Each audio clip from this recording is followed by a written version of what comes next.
last video.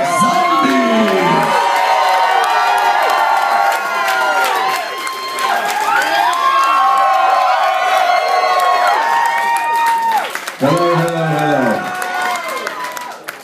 Just to clarify, when I worked on Pee-wee's Playhouse, I only spoke to Paul Rubens once. I was standing there, he walked by, he said, "Hey, kid, where's the bathroom?" I said, "It's right there."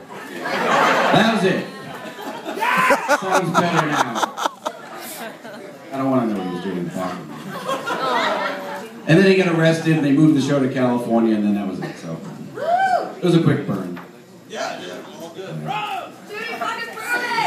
So, what am I supposed to do here? Thanks for having me. Seems like a fun thing, you know. What's this?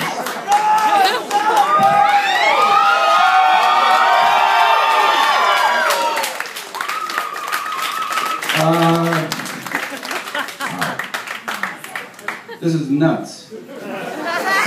I actually thought last year I got an award. I was in England, I got a medal handler award. There was a skull with a sword through the head, of course. But this tops it. So. I wonder if I'll ever win an award that doesn't have a skull on the top of it. That's really what I'm wondering. So, maybe you should take that, because I don't want to. That would be really embarrassing when I drop it. So I have nothing important to say except thank you very much for this award. I mean, I've only been doing it for about 10 years, got to make 6 or so movies in 10 years. Thanks for watching them. Even though it seems like it should get easier, it seems like each one gets harder. Tell us about Devil's Rejects. Introduce it. What made you make it? What was that? One at a time would be easier. Anyone, one at a time. What?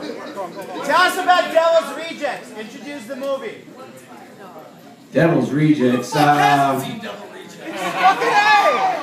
Devil's Rejects was me not wanting to make a sequel to House of a Thousand Corpses, but taking the money anyway. And I figured it had to make it work. It was my one last chance to make a movie. I thought if it didn't work, they would never give me money again. It's still the best time I ever had making a movie. I keep trying to recreate that experience and it doesn't quite happen. It was just one of those times where everything fell into place, the cast, the crew, it was just a wonderful experience. And then I went on to make 2 Halloween movies, which were a horrible experience, which just, I'm not saying the movies were horrible, I'm saying the experience of making them was horrible. The Devil's Rejects was a pleasure. I mean, I always wished that it could be like that again, and maybe, I don't know, maybe the fact that it happened once was enough. What was it that made you enjoy making horror movies in the first place? What was it in your upbringing? I mean, what was it? I don't know. I mean, I just like movies. It just happened. So that's, you know, making movies is great. I mean, the fact that I always find it actually, just recently when I was at the Toronto Film Festival and I was screening Lords of Salem. Yeah! Well, I hope you're that enthusiastic after you see it. But I was just sitting there, and you know, it's such a great feeling that you can just sit there, think of some crazy fucking idea, someone will give you millions of dollars and you can make it and just go, and I had that moment thinking like, I can't believe someone gave me money to make this. So that's what's so great about it, you know? As a kid, did you like the Blob or something like that? Not really the Blob necessarily, but not particularly my favorite. What about yeah, of course. Favorite band? Well, the bands that I like really didn't influence me at all, so. I mean, you know, my favorite band's probably the Beatles, but there's no. Maybe Mott the Hoople, I don't know. Say what?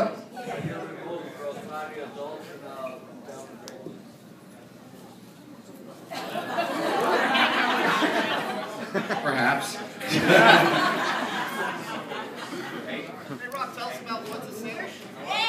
Yeah, well, Lords of Salem will be out in about 4 months, maybe. We just finally, I got the R rating today. You know, you gotta have an R rating. I know, everyone says, make it NC-17, but if it's NC-17, it's gonna play in one theater, the Angelica, and that's it. So, I try to shoot a little bigger than one screen. Yeah, you can get that later. Always sort of the director's cut, anyway. Yes, sir, in the back. What inspired you, House of a Thousand Corpses? What inspired you? What inspired House of a Thousand Corpses? Characters-wise. I don't know. That seems like so long ago, I really can barely remember making it. I'm just happy that it happened. You know, I just figured I'd probably only get to make one movie, so I should just shove everything I can think of into it. What inspired Captain Spaulding?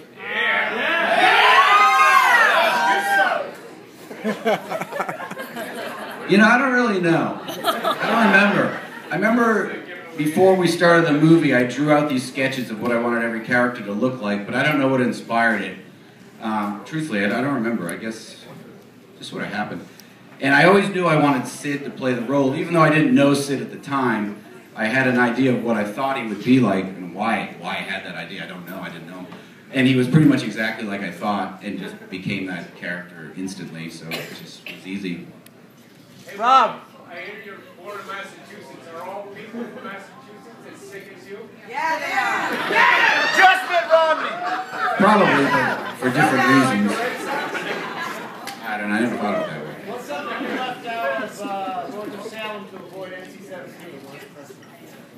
Oh, there was this masturbating priest scene they had about. Rob. They always do. Rob. He keeps yelling at records. What inspired El Super Beasto? Probably the same thought everybody had when you were a little kid and you were watching Scooby-Doo or something. You thought this would be a lot more interesting if all our characters got naked and started fucking each other. Yeah! So that's exactly what it is. It's a cartoon for perverts. You mentioned that pre-production is one of the hardest parts of making a movie. I'm a student right now at SVA. I was wondering if you had any tips for a young artist trying to put their film on screen for the first time. Well, if your movie is already made, I guess you really already won the war. You know, I mean, I don't know. It's all the hard part, and it's all the good part. I mean, giving advice I always feel bad about because I always have bad things to say about everything. But, you know, my piece of advice is that most producers are fucking scumbags and they're always lying, so don't believe anything. Do that, man. But they do like their credits, I'll tell you that much. Right. Lords of Salem has 8 producers, 7 of which I've never met, so. By the way, dude. Yes. Yes, when we filmed the hotel scene of Devil's Rejects, Bill Moseley was being a big baby. And I took him aside and I basically said, Bill, cut the shit, just get in there and fucking do the scene. And he remembers the art is not safe. It sounds very, you know, clever of me. I probably said it, but I don't remember. I just remember being more like, Bill, stop being a baby and get to work. You want to record some, or can I stop? Say what? How do I write the female characters? Same way I write the male characters. I just sit down and think of stuff. Hey, Rob, who's playing Bobby Clark? I don't know. I don't know who's playing Bobby Clark. I don't know who's playing anybody yet. I mean, either I have to find hockey players. I can't wait for that. That's going to be awesome. Yeah, well, I got to find hockey players that can act or actors that can skate. I'm not sure which. All right, good luck with that. Hey, good luck. Hey, Jim. Say what? What do you want to see more in horror movies? I don't know. I mean, the thing I like about horror movies that I like to see more of is just interesting characters. Yeah. You know, it seems like they're very like gimmicky driven. But the movies we always talk about, remember, always have cool, sort of interesting characters in them, not just like wacky scenarios. So that's really what I was looking for. I mean, I never called them horror movies. I always thought they were monster movies as a kid. So kind of just seeing monsters, perhaps. If that makes any sense. Josh's boyfriend, he would fucking love us. So. Love what? Yes, Tony. Tony would like to know about the cast of Lords of Salem. The cast of Lords of Salem is great. There's a lot of people in it that, some people you might recognize. I mean, I tried to use a lot of new people in this movie. And I'll just leave it. But, just go see it. You'll figure out the cast when you get there. Where's Sherry? Sherry's around, but she's not one to be pulled in. She said, leave me out. She's here somewhere. Sherry! I said my cousin in Long Island. The one that you're going to... The one that... Oh, you're welcome. Thank you. I thought thank you for having me. Enjoy the movie. Have fun. Blah, blah, blah.